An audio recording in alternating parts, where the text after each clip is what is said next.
Couldn't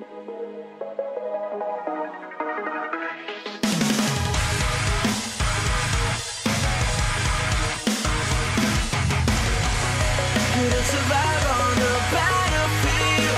Now I'm starting to hear beautiful nightmare, 'cause it was worth it. Hey, what's up guys? Bajheera here. First of all, of course, Happy New Year. Second of all, I'm going to be bringing you through another workout that I had over the holidays when we were training at Barbell Brigade, which is a really fun gym. It's a powerlifting gym. It has a really neat environment, a lot of positive energy, and I really had a lot of fun training there. So, big shout outs to Barbell Brigade for letting us train there. It was a really cool experience, and I'm sure we'll be coming back whenever we're up in LA once again. But this is going to be a chest workout that transitioned into a little bit of arms and shoulders. For whatever reason, my elbow was hurting me just a little bit on these workouts, and I think it actually has to do with, as weird as it is, the heavy squats I was doing. The way I was positioning my elbow and keeping my back really tight was putting a lot of sort of static pressure on my elbow. And ever since I've been young, that's one of the things that ends up hurting my elbow just a little bit. It's not like a big injury or anything. It gets it a little bit inflamed and it hurts for a little while. That's one of the reasons why I can't do dips. I know I've talked about that in the past, but it's been something that's been like that since I was pretty young, so I've always just sort of had that in mind. And I think that's one of the things that happens with squats. You can check out my squat form and see that I've got my back really tensed, and I've got my everything flexed, so I can just use my leg muscles and drive with my legs and core. But anyway, this is my chest workout, and I didn't go super crazy heavy with this just because my elbow was kind of bothering me.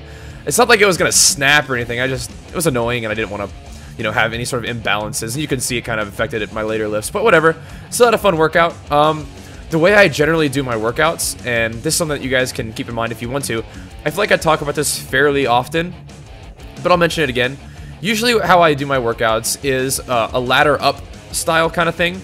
So I'll start off doing just the bar for like 15, then I'll do 135 for 15 or 12, and then I'll put on 185, and I'll do like 12 with 185, and I'll do 2 sets of all these things. Sorry, I'm kind of, adding this information in piecewise, but so I do 2 sets of the bar, 2 sets of 135, 2 sets of 185 for 12, then I do 2 sets of 205 for 10, and then I do 2 sets of 225 for 8, and if you guys kind of see the pattern, I add about 20 pounds or so, subtract 2 reps. So after the 225 for 8, I do 245 for 6, then I will do, in this workout, I was doing 265 for, I guess, maybe 5. What I'd like to do, and what I've done in the past in my chest workouts, is I do 275 for 5, and then I'll just go up from there. I'll do maybe 295, see if I can get 2 or 3.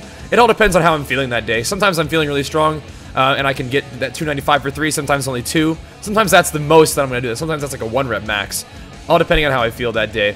But that's usually how I structure my workouts, is with that model of starting with a warm-up weight and just continuing to work my way up, and eventually reaching a point where I can only do 1 or 2 reps at the end of it, and once I reach that point, that's fine.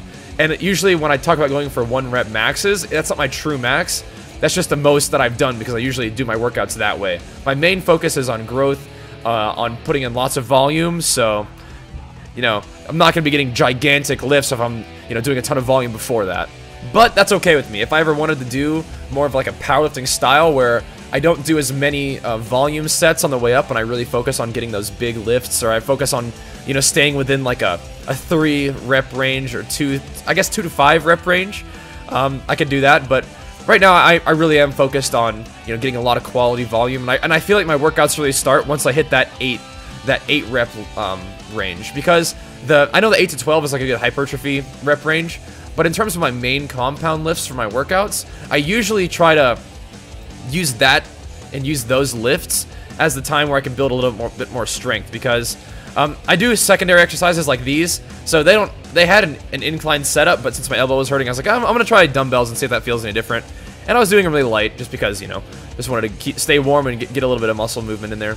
But anyway, when I do my accessory movements like these, that's when I usually focus on that higher rep range. I still do weight, that's challenging for me, but it's a solid 12, and I can go to failure because I'm usually at that point using some sort of like hammer strength machine, or using some sort of just like, weight machine, so I can really push it, really go slowly, really let the weight dig in, but there's not a whole lot of like secondary or support muscle going on.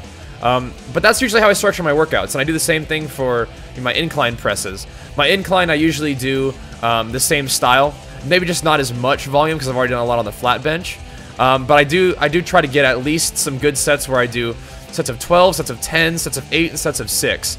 I don't usually go up to like the sets of 3 on my incline. Maybe I will eventually.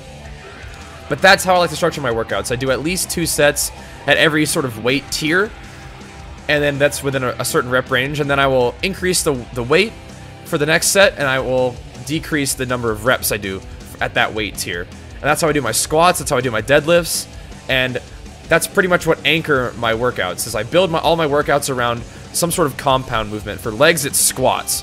For chest, obviously, it's bench. Now, for back, it's a little bit different.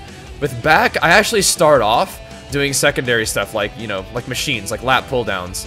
And then later on in my back workout, once I'm warmed up, that's when I start doing things like deadlifts.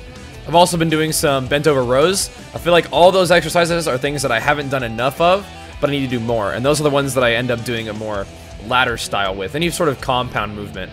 So just to reiterate, I have 4 main training days on legs. My focus is squats. On chest day, my focus is bench, both incline and flat. On back day, you know, I do my accessory movements, and then I transition into deadlifts and bent over rows. And then on arms and shoulders day, my main sort of compound movement is military press, overhead press, also with like curl supersets. So you can check out all the videos and see how I fit all that in. This is me doing some squat action, which is pretty cool. My sister informed me after I had been digging into my sets and be like, damn, I feel like shit, that this bar that I'm using is a 55-pound bar. And it says it on the side, but I just never looked at it. So all of this is a lot heavier than I was expecting. But luckily, it didn't feel too bad. I guess that means that this is like, if I have 295 on the bar, I guess it's 305, I guess? Maybe? Is that what that is? I have 245s, so 225 plus 275 plus 295. So yeah, I guess it's 305. So this is 305 for 2 and 305 for 3, right? Okay, cool. Nice job. 305 for 3. Sounds good to me.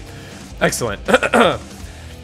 This is a workout that I've been able to build on since then, actually. I have a few leg days that have been built up that I need to share with you, because even though I do that sort of style of workout that I've been talking to you about, if I'm feeling strong, and it's all sort of set by like the first lifts, I suppose. Like, for example, a lot of times, you know, maybe a long time ago, 225 was something I was only doing for 6, but over the course of the past couple of months, you know, 225 is a weight that now I do for 10, and I'm sure it'll be a weight that I do for 12 soon, maybe even 15 soon, which means that all of my lifts from then on are heavier. Even though I'm doing a lot of volume with a weight that used to be heavy for me, I'm sort of encouraging myself and forcing myself to work with heavier weight for higher reps. And even though I'm still going for the heavier weights at the end, I'm a little bit tired sometimes. Get that up there. But that's okay with me, because I'm in this for the long game for sure. I'm in this for, you know, long-term progression, and that's what's going on. So thank you guys very much for watching. I hope you enjoyed the video, and I'll see you guys next time. Peace!